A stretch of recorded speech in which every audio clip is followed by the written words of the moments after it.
আমার আল্লাহ তাআলা কোরআন হাকিমের ভিতরে জানাই, ইয়া আইয়ুহাল্লাযীনা আমানু লা তাদখুলু বুয়ুতান গায়রা বুয়ুতিকুম হাত্তা তাস্তানিসু ওয়া তুসাল্লিমু আলা আহলিহা। আমার আল্লাহ কোরআন হাকিমের ভিতরে জানায় দেয়, হে মুমিনগণ, হে ঈমানদারগণ, তোমরা নিজের ঘর ব্যতীত, আগে তো বললাম নিজের ঘরের কথা, এখন আল্লাহ বলেন নিজ গৃহ ব্যতীত যদিও অন্যের ঘরের ভিতরে প্রবেশ করো তবুও তুমি সালাম দিয়া প্রবেশ করো। আল্লাহ আরেকটা শব্দ জানায় দিলেন, অনুমতি নিয়ে প্রবেশ করো। লা তাদখুলু বুয়ুতান গায়রা বুয়ুতিকুম হাত্তা তাস্তানিসু ওয়া তুসাল্লিমু আলা আহলিহা। আল্লাহ দুইটা কথা বললেন, অনুমতি নিয়ে সালাম দিয়া তারপরে প্রবেশ করবা। ও দুনিয়ার মানুষ, তাইলে আরেকজনের ঘরের ভিতরে ঢোকার সময় আমাদের অনুমতি নেওয়ার দরকার আছে না নাই? এখানে দুইটা কথা কেন বললেন? নিজ ঘরে প্রবেশের সময় অনুমতির কথা বলেন নাই, সালাম দিয়া ঢুকতে বলছেন। এই আয়াতে বলেন আরেকজনের ঘরে ঢোকার সময় সালামও দিবা, আবার কি করবা? আর আমরা কি করি? আরেকজনের ঘরে ঢোকার সময় ঢুইকা যাই, অনুমতি নেই না। আবার অনেক মানুষ আছে গ্রাম দেশে যদি একটু টিনের বেড়া হয় ছিদ্র দিয়ে দেখে ভিতরে কি করতেছে। আবার অনেকেই জ্বালানা দিয়ে শুকিয়ে দেয়। এরকম অভ্যাস মানুষের আছে না নাই? অথচ দেখেন আল্লাহ কোরআনের আয়াতে বলে কি? সম্মানিত হাজিরিন, গত সপ্তাহে আমরা সালামের ফজিলত সম্পর্কে আলোচনা শুরু করছিলাম। আজকে ইনশাআল্লাহ সালাম, মুসাফাহা, মুআনাকা এগুলো সম্পর্কে আলোচনা হবে। কারণ এতই গুরুত্বপূর্ণ বিষয় যেটাকে আমরা অবহেলায় একদম হালকা বানিয়ে ফেলেছি। আজকে দেখা যায় অসংখ্য মানুষের ভিতরে এই সালামের আমলটা নাই, অসংখ্য মানুষের ভিতরে মুসাফাহার আমলটা নাই, অসংখ্য মানুষের ভিতরে মুআনাকার মতো এই আমলটা, গুরুত্বপূর্ণ আমলটা নাই। তো আমরা গত সপ্তাহে শুনছিলাম সালাম এটা আল্লাহ তাআলার পবিত্র একটা নাম, আর এই পবিত্র নামটা আল্লাহ তাআলা বড় ভালোবেসে, মায়া করে, মহাব্বত করে একমাত্র দুনিয়াবাসীর জন্য, মুসলমানদের জন্য অভিবাদন হিসাবে আল্লাহ দিয়েছেন। তাহলে এই সালাম এক মুসলমান আরেক মুসলমানের উপরে হক। আমরা গত সপ্তাহে আলোচনা শেষ করেছিলাম, সালামের আদব বলেছিলাম। আগে সালাম দেওয়া, সালামের উত্তর নেওয়া, এগুলো কি এগুলো বলেছিলাম। সালাম দেওয়াটা সুন্নত, কিন্তু উত্তর দেওয়াটা ওয়াজিব। কেউ কারো জন্য সালামের অপেক্ষা করা যাবে না, বরং যত আগে এটা দেওয়া যায়, যার আগে যে দিতে পারে। সালামের ব্যাপারে আমরা যে শুনি যে সালাম দিলে 90 নেকি, এরকম বিভিন্ন নেকি আমরা ভাগ করে ফেলছি, এগুলো সহিহ কোনো হাদিসে পাওয়া যায় না। আমি আপনাদেরকে বলেছিলাম গত সপ্তাহে, নবীজি সাল্লাল্লাহু আলাইহি ওয়াসাল্লাম বসে আছেন, ওনার সামনে দিয়ে একজন ব্যক্তি যাচ্ছেন, নবীকে সালাম দিলেন, আসসালামু আলাইকুম। নবী বললেন তার 10টা নেকি হলো। আরেকজন একটু বাড়াইয়া দিচ্ছে, আসসালামু আলাইকুম ওয়া রাহমাতুল্লাহ। নবী বলেন তার 20টা হলো। আরেকজন আরও বাড়াইয়া দিছে, আসসালামু আলাইকুম ওয়া রাহমাতুল্লাহি ওয়া বারাকাতুহু। নবী বলেন তার 30টা নেকি হলো। সুবহানাল্লাহ। তাহলে লিমিটেশন নাই। আল্লাহ তাআলার যত ইচ্ছা বান্দাকে কি দিবেন? সালামের সওয়াবটা দিবেন। আপনি যদি ধরেন নিয়ত থাকে আপনার মনের ভিতরে যে সালাম তো এটা আরবি শব্দ, আর আরবি হরফ, প্রতি হরফে আল্লাহ তাআলা নেকি দেয় কয়টা? 10টা। মান ক্বারাআল কুরআন হারফাম মিন কিতাবিল্লাহ ফালাহু বিহি হাসানাতুন ওয়াল হাসানাতু বিআশরি আমসালিহা। তো সালাম শব্দটা কোরআনের ভিতরে বিভিন্ন জায়গায় আছে, আমি বলবো একে একে। তা আপনি যদি ওই নিয়তে দেন যে আমি কোরআনেরই একটা অংশ, আল্লাহর একটা নাম আমি বলতেছি, তাইলে হরফে হরফে আপনি নেকি পাইবেন। সুবহানাল্লাহ কইতেন না? হরফে হরফে। আবার আরেকটা বলেছিলাম নিয়ত, আসসালামু আলাইকুম, আরবিতে কুম, এটা হচ্ছে বহু বচনের ক্ষেত্রে ব্যবহৃত। তো আপনি বহু বছর একজনকে সালাম দিচ্ছেন আসসালাম, এগুলো আমি আবার স্মরণ করিয়ে দিচ্ছি, কারণ আমরা তো ভুলে যাই, আমরা তো মানুষ, ভুলে যাওয়াটাই স্বাভাবিক।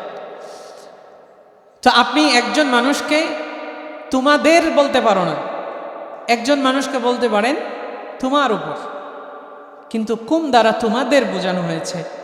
এখানে বহু বচন কেন? কারণ প্রত্যেকটা মানুষের সাথে নিম্নে ফেরেশতা থাকে দুইজন, দুই কাঁধে দুই ফেরেশতা।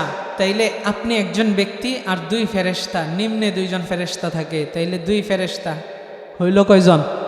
তিনজন। হ্যাঁ, আল্লাহর নবী জানায় দেয় যে সালাম দিয়েছ শুধুমাত্র বান্দাকে দাও নাই, বান্দার সাথে যে ফেরেশতারাও রয়েছে তাদেরকেও সালাম দিলা। বান্দাও যদি না নেয়, ফেরেশতারা তোমার সালামের জবাব দিয়ে দিবে। সুবহানাল্লাহ। এই জন্য নামাজে আছে আসসালামু আলাইকুম ওয়া রাহমাতুল্লাহ, ডান দিকে ফিরে সালাম দিলেন, মনে মনে নিয়ত করেন আমার ডান পাশে যত ফেরেশতা আছে ফেরেশতাদেরকে আমি সালাম দিলাম। বাম দিকে সালাম ফিরাইলেন, মনে মনে নিয়ত রাখেন বাম দিকে যত ফেরেশতা আছে সালাম দিলাম। আর ফেরেশতারা আপনার সালাম অবশ্যই অবশ্যই জবাব দিবে। ফেরেশতারা যদি আপনার জবাব দেয়, আমার আল্লাহ তাআলা ফেরেশতাদের দোয়াটা আল্লাহ কবুল করে নেয়। মনের ভিতরে নিয়তটা রাখতে হবে, খালেস নিয়ত। সম্মানিত হাজিরিন, এত গুরুত্বপূর্ণ ফজিলতের সালামের ব্যাপারে বলছিলাম যে এই সালাম মুসলমানের উপরে হক। এই সালাম আপনি আমি সমাজের ভিতরে যদি প্রচলন ঘটায় দেই, নবী বলেন আফসুস সালাম, আফসুস সালাম, তোমরা সালামের প্রচলন ঘটায় দাও, তাইলে কি হবে? সমাজে একে অপরের সাথে ভ্রাতৃত্ব সৃষ্টি হবে, একে অপরের সাথে ভালোবাসার বন্ধনে আবদ্ধ হবে, একে অপরের প্রতি মহাব্বত তৈরি করে দিবেন কে? নবী বলেন আফসুস সালাম ওয়া আতঈমুত তাআম ওয়াসিলুল আরহাম ওয়াসাল্লু বিল-লাইলি ওয়ান-নাসু নিয়াম। চারটা বিষয় নবীজি বললেন। চার বিষয়ের প্রথম নাম্বারটা বলতেছি, বাকি তিনটা আমরা ধাপে ধাপে আলোচনা করব।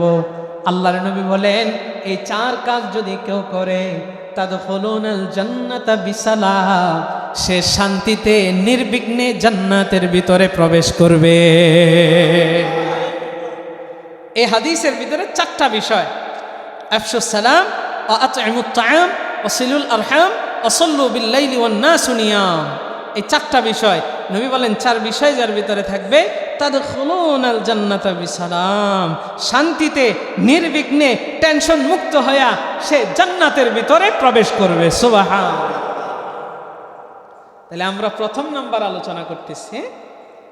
তাহলে নবী বলেন আফসুস সালাম, সালামের কি করো? প্রচলন ঘটায় দাও,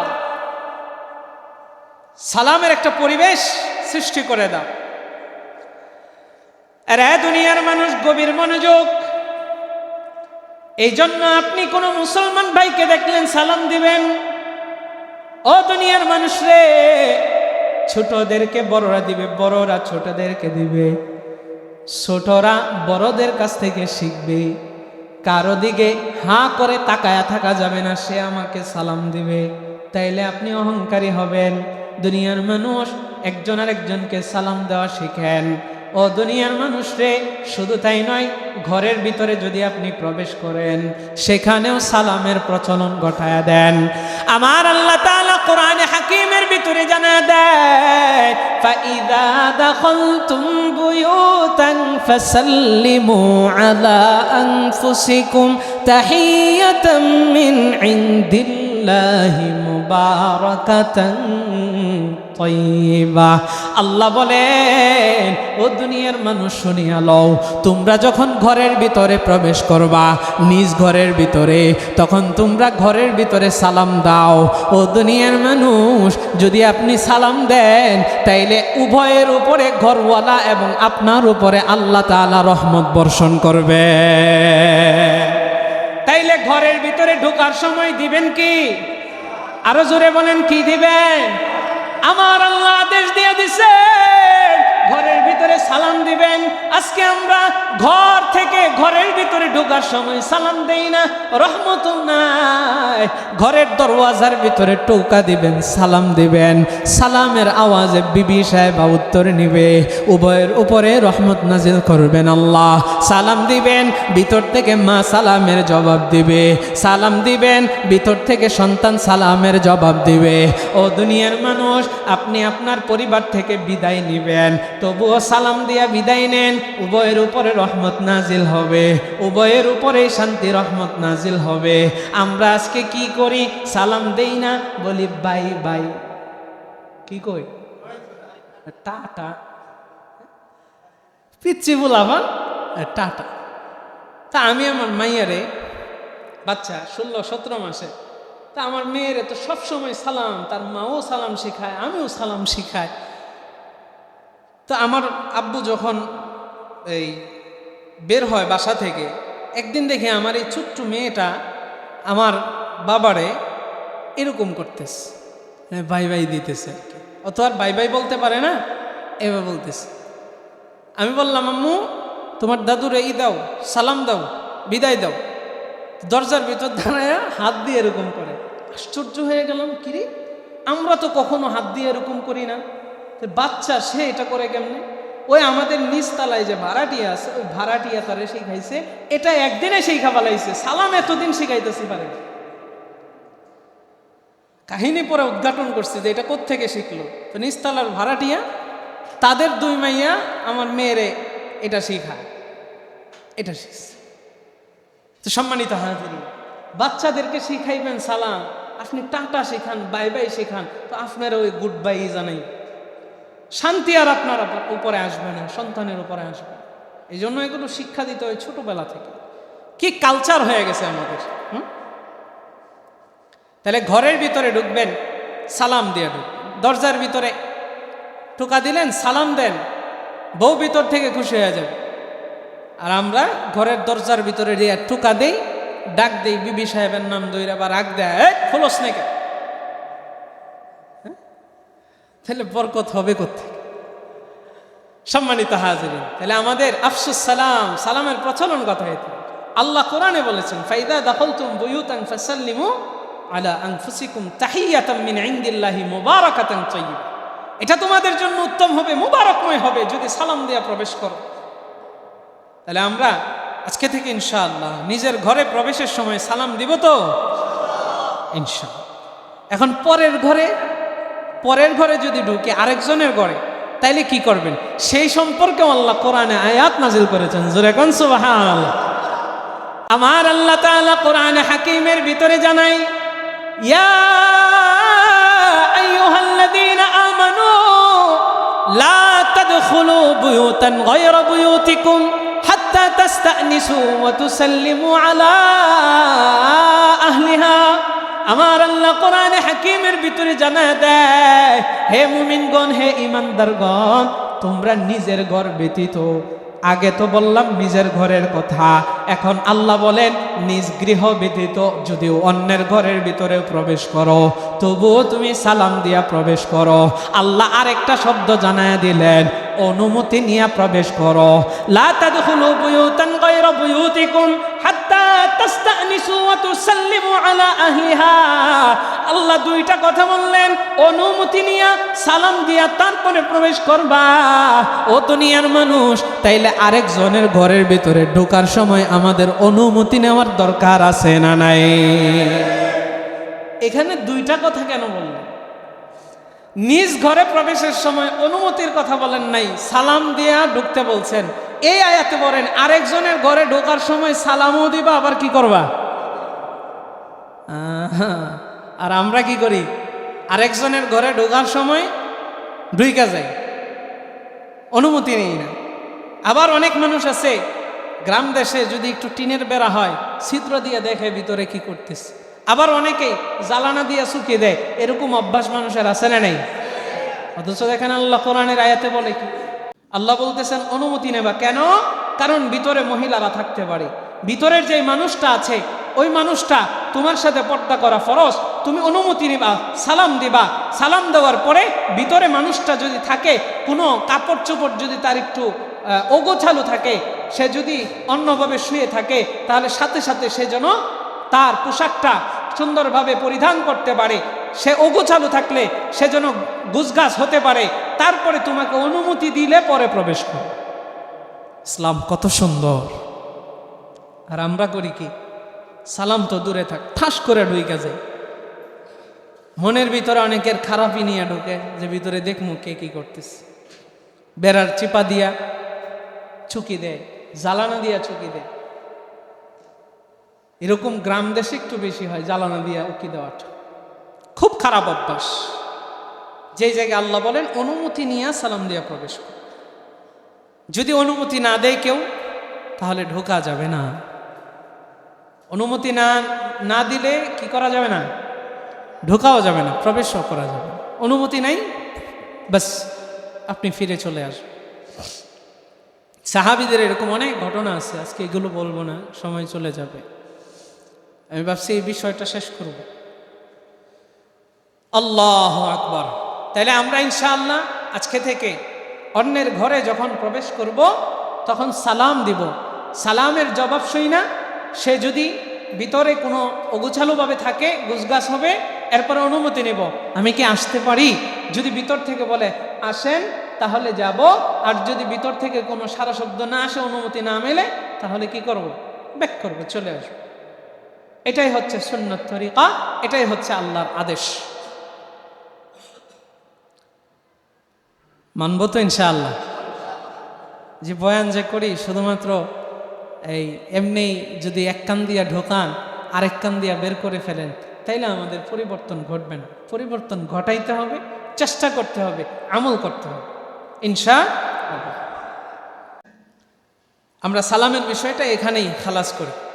ও আরেকটা বিষয় জানাই দিই, কোনো ঘরের ভিতরে মানুষ নাই, খালি ঘর, ধরেন আপনার ফ্যামিলি চলে গেছে এক জায়গায়, ঘরটা খালি, এই খালি ঘরে ঢুকবেন তো সেখানেও সালাম দিয়ে ঢুকবেন, যেরকম সুবহানাল্লাহ।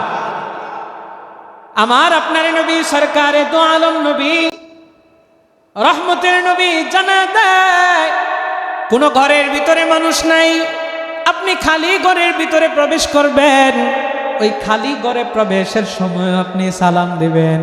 কারণ কি, ওই ঘরের ভিতরে ফেরেশতারা থাকতে পারে। ও দুনিয়ার মানুষ, যদি ঘরের ভিতরে নাপাক কিছু না থাকে, আজকে তো আমরা ঘরের ভিতরে নাপাক জিনিস ঢুকাইয়া ফেরেশতাদের ঢুকা বন্ধ করে দেই। রহমতের ফেরেশতা থাকে না, গজবের ফেরেশতা থাকে, যার ফলে ঘরের ভিতরে অশান্তি থাকে। এক নম্বরে ঘরের ভিতরে আমরা বিশাল আকারে ছবি টানায় দিয়ে, আছে না নাই? ছবি টানায় রাখি, প্রাণীর ছবি, মানুষের ছবি, বাপ মারা গেছে বাপের ছবি টানায় রাখছে, তাইলে রহমতের ফেরেশতা ঢুকবে কেন? এই ঘরের ভিতরে আবার নামাজ পড়তেছে, নামাজ পড়লে রহমতের ফেরেশতা আপনার সাথে আসবে। তা আপনি যদি ছবি টানায় রাখেন, রহমতের ফেরেশতা তো ঢুকবে না, তখন আপনি কি করবেন?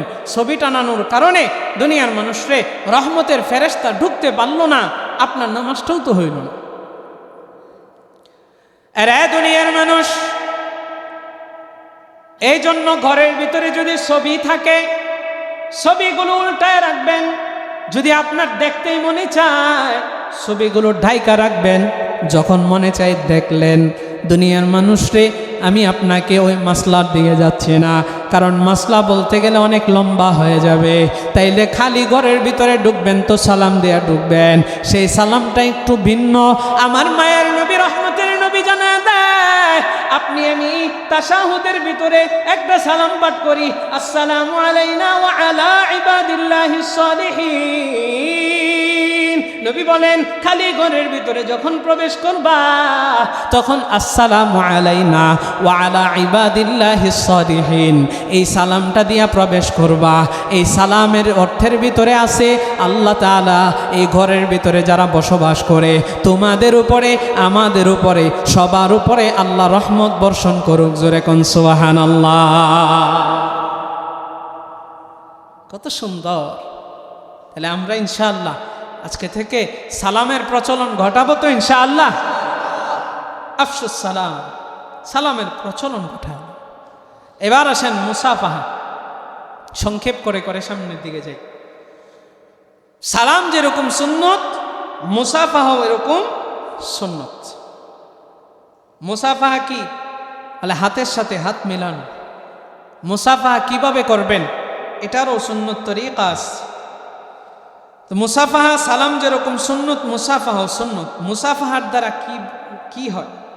মুসাফাহার দ্বারা একে অপরের প্রতি মহাব্বত বৃদ্ধি করে। একে অপরের প্রতি যে আপনি আরেকজনের প্রতি কোমলতা ভাব প্রকাশ করতেছেন, আপনার অন্তরটা যে কোমল, তার প্রতি যে আপনি ভালোবাসা আছে, এই কোমল হৃদয়টা প্রকাশ পায় মুসাফাহার দ্বারা।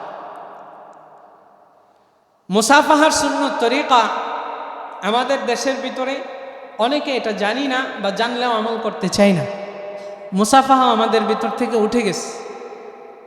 কিভাবে উঠে গেছে দেখবেন। আমি আমার উদাহরণ দিই। আমার মসজিদে আমার তো অনেক মুসল্লি, কিন্তু সবার সাথে তো কথা হয় না, সবার সাথে একটু খুশ গল্প হয় না। তো সবার ভিতরে 2-3 জনের সাথে মুসাফাহা হয়, সবার সাথে হয় না। তো মুসাফাহার আমল নাই দেখা হয় না। সম্মানিত হাজিরিন, এরপরে মুসাফাহার আদব আমরা জানি না। আমরা অনেকেই এক হাত দিয়ে মুসাফাহা করি। খুব মনোযোগ দিবেন, এক হাত দিয়ে মুসাফাহা হয় না, এটা হ্যান্ডশেক।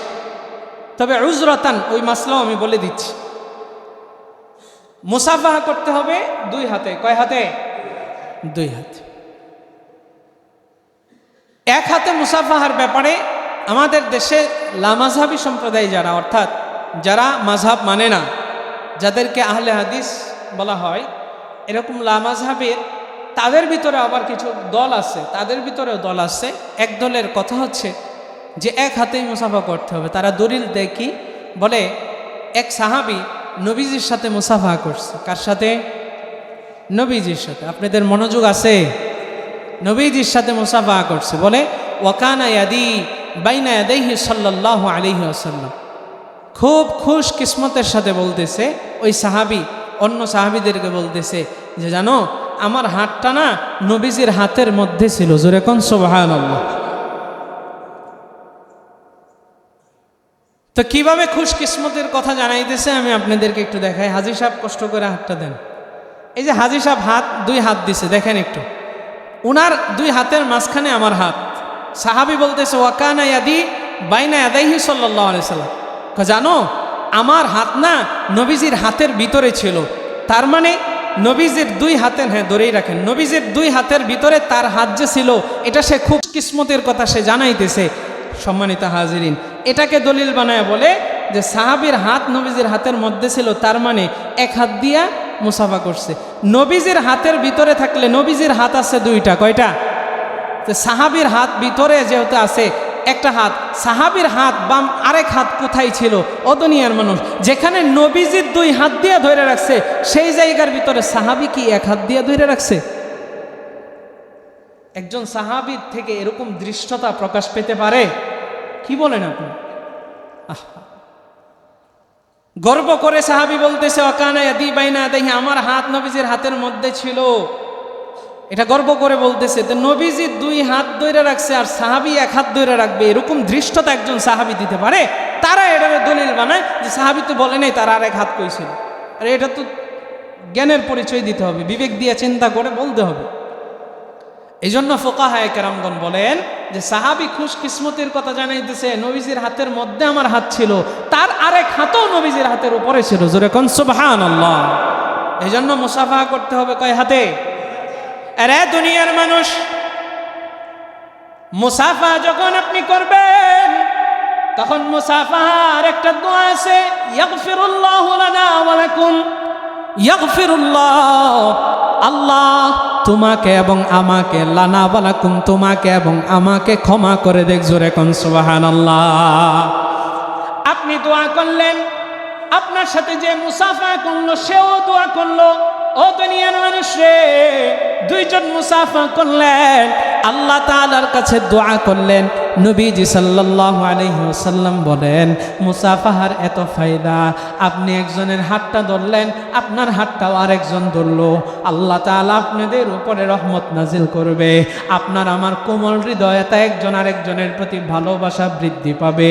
ও দুনিয়ার মানুষ, আমার মায়ার নবী, দয়ার নবী, রহমতের নবী যেই ব্যক্তির সাথে মুসাফা করতেন, আমার মায়ার নবী, দয়ার নবী, রহমতের নবী আগে কখনো ওই ব্যক্তির হাত থেকে হাতটা ছুটাইতেন না।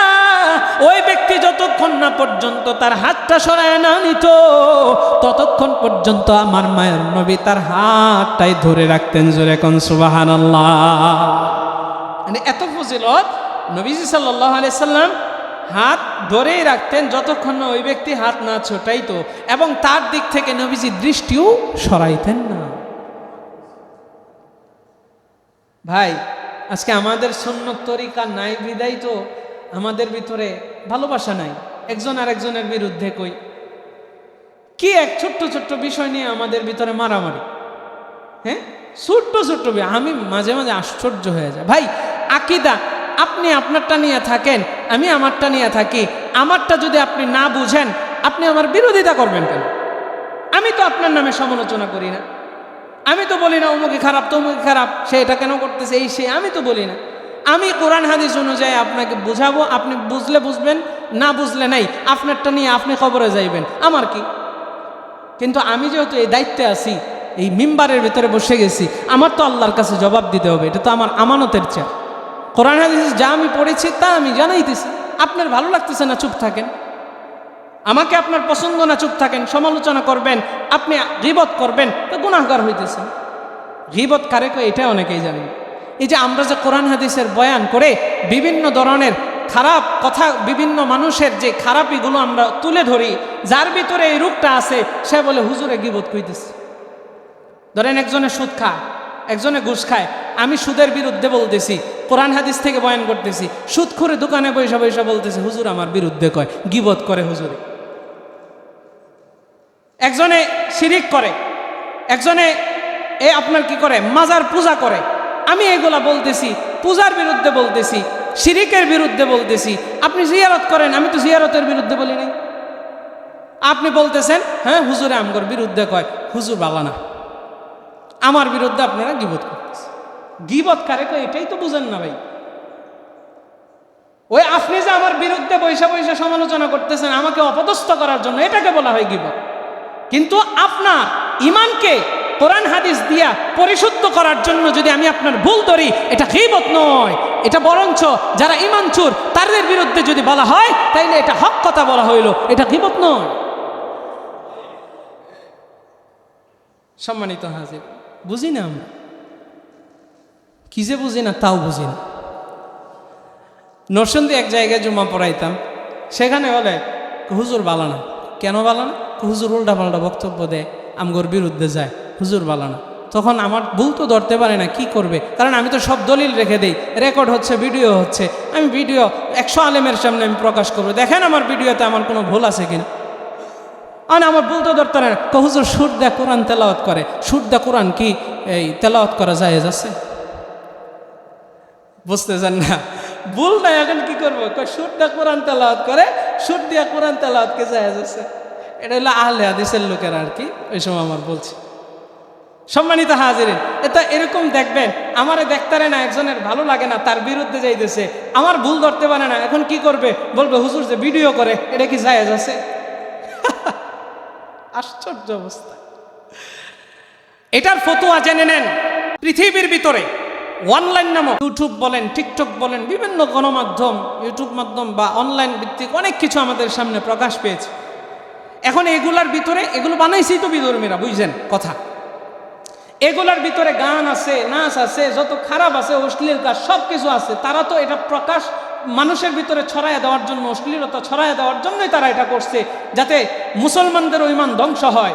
ও দুনিয়ার মানুষ, কিন্তু ফতোয়া হলো, ফোকাহে কেরামের ফতোয়া হলো, মাসলা হলো, যে যেই রাস্তা দিয়া বাতিল আসবে আমারও সেই রাস্তায় সেই পথই অবলম্বন করে ওই বাতিলের বিরুদ্ধে যে কোনো হকের মাধ্যমে ওই পথে আমাকে চলতে হবে।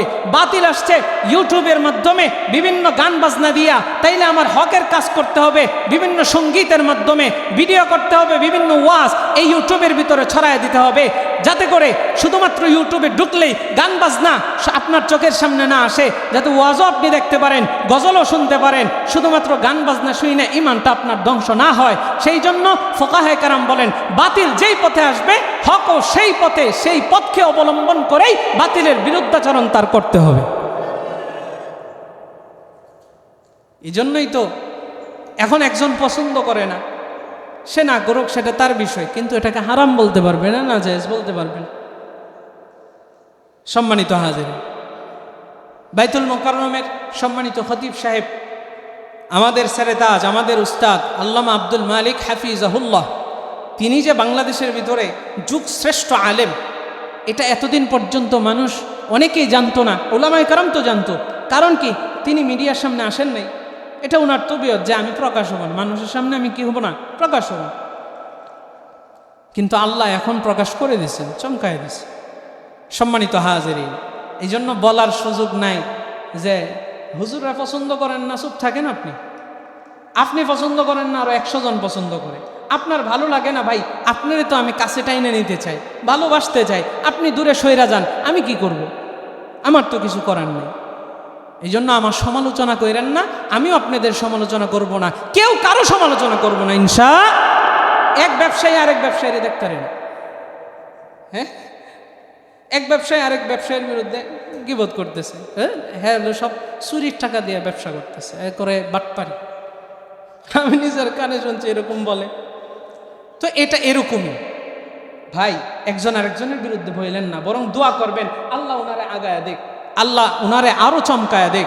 দেখবেন আপনি কারো জন্য যদি দোয়া করেন, আল্লাহ তাআলা তার জন্য যে দোয়াটা করছেন সেই দোয়াটা আল্লাহ আগে আপনার জন্য কবুল করবে। সুবহানাল্লাহ। এই জন্য আমি কি বলি জানেন, আমার তবিয়ত হলো অমুক আলেম আগায়া যাইতেছে, আমি বলি ভাই আগায়া যাক, আরো আগায়া যাক, আল্লাহ চমকায়া দেখ। এটা হলো আমার তবিয়ত। আমি আপনাদেরকে এটা শিক্ষা দিলাম আপনাদের উস্তাদ হিসাবে, যেহেতু এখানে বসায়া দিছেন, আমি ছোট বয়সে, আপনাদের ছোট, কিন্তু বসায়া দিছেন কোরআন হাদিসের কারণে আল্লাহ আমাকে বড় করছেন। সুতরাং আপনাদেরকে একটা সবক দিলাম, সেই সবকটা হলো কি, আপনি আরেকজনের জন্য বেশি বেশি দোয়া করবেন। রাজি আছেন তো ইনশাআল্লাহ?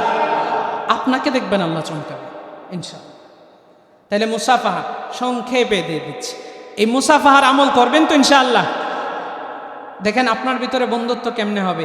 আপনি সালাম দিলেন, প্রথমে সালাম, নবীজির সুন্নত কত সুন্দর চমৎকারভাবে সাজায় দিছেন। সালাম দিলেন, আসসালামু আলাইকুম, আপনার জন্য দোয়াটা করলেন, তার হৃদয়ের ভিতরে একটা আঘাত আনলো, হাই হাই আমার জন্য দোয়া করছে, আমিও দোয়া করলাম, ওয়ালাইকুম আসসালাম ওয়া রাহমাতুল্লাহ। একটা মুচকি হাসি দিয়ে দিলেন, মুচকি হাসি দেওয়া সুন্নত। মুচকি হাসি দিলেন তো সে আরেকটু আগায় আসলো, আপনিও আগায় গেলেন, হাতটা বাড়ায় দিলেন, মুসাফা করলেন। আল্লাহ আপনাদের ভিতরে কোমলতা বাড়ায় দিল, ভালোবাসা বাড়ায় দিল, রহমত বর্ষণ করলো, আপনাদের ভিতরে বন্ধুত্ব তৈরি হয়ে গেল। এবার বলে আরো বন্ধুত্ব চাও, আরো ভালোবাসা চাও, তাইলে মুআনাকা করো। জোরে কোন সুবহানাল্লাহ। সালাম মুসাফা গেল, এবার আসলো কি মুআনাকা। মুআনাকা কারে কয়? মুআনাকা আরবি শব্দ, গর্দান মিলানো। কি মিলানো? না বুক মিলানো। বুক মিলানো হইল, এটা হলো কুলাকুলি। এটা কি মুআনাকা সুন্নত, কুলাকুলি সুন্নত না। কুলাকুলি মানে এমন জরায়া ধরে আল্লাহর রাস্তা, হ্যাঁ, জরায়া যে ধরছে আর ছাড়ে না, চাপ একটা দিছে, চাটনি মুটি ভাঙ্গা লাইতেছে। কিন্তু মুআনাকা হচ্ছে সুন্নত তরিকাটা জেনে নেন, গর্দান মিলানো। কি মিলানো? গর্দান। আর মুআনাকা একবারই সুন্নত, 3 বার না। কুলাকুলি তো করি আমরা 3 বার। তাহলে আমরা সুন্নত পালন করব নাকি কুলাকুলি করব? সুন্নত। গর্দান কিভাবে মিলানো? বলে ডাইন গর্দান, এই যে এইভাবে, ওনার ডাইন গর্দান আমারও ডাইন গর্দান, এই গর্দানটা এভাবে মিলাইলেন। যদি আপনি একটু ওনার পিঠে বা কাঁধে হাত যায় অসুবিধা নাই, আপনি গর্দান মিলাইলেন, একটু জরায়ও ধরতে চাইলেন অসুবিধা নাই, আপনি ধরলেন। এবার একটা দোয়া পড়বেন, আল্লাহুম্মা জিদ মুহাব্বতি লিল্লাহি ওয়া রাসূলি। হে আল্লাহ, আপনি আল্লাহ এবং তার রাসূলের জন্য তার আর আমার ভিতরে ভালোবাসা তৈরি করে দেন। জোরে কান সুবহানাল্লাহ। তাহলে গর্দান মিলাইবেন, যদি জড়ায়া ধরেন অসুবিধা নেই, গর্দান একবার মিলাইবেন, এটাই সুন্নাত। দোয়া পড়তে হবে, কি দোয়া? আল্লাহুম্মা জিদ, বলেন আল্লাহুম্মা জিদ মুহাব্বতি লিল্লাহি ওয়া রাসূলিহি, আল্লাহুম্মা জিদ মুহাব্বতি লিল্লাহি ওয়া রাসূলিহি। ঠিক আছে তো ইনশাআল্লাহ। আর মুসাফাহার সময় কি দোয়া পড়বেন? ইয়াগফিরুল্লাহু লানা ওয়া লাকুম, ইয়াগফিরুল্লাহু লানা ওয়া লাকুম, এই দোয়া। আর সালাম দিবেন আসসালামু আলাইকুম, নাকি আসসালামু আলাইকুম ওয়া রাহমাতুল্লাহ। তাহলে এইভাবে কি হবে? ভালোবাসা বৃদ্ধি হবে, মহব্বত তৈরি হবে, একে অপরের প্রতি ঝুঁকে যাবেন।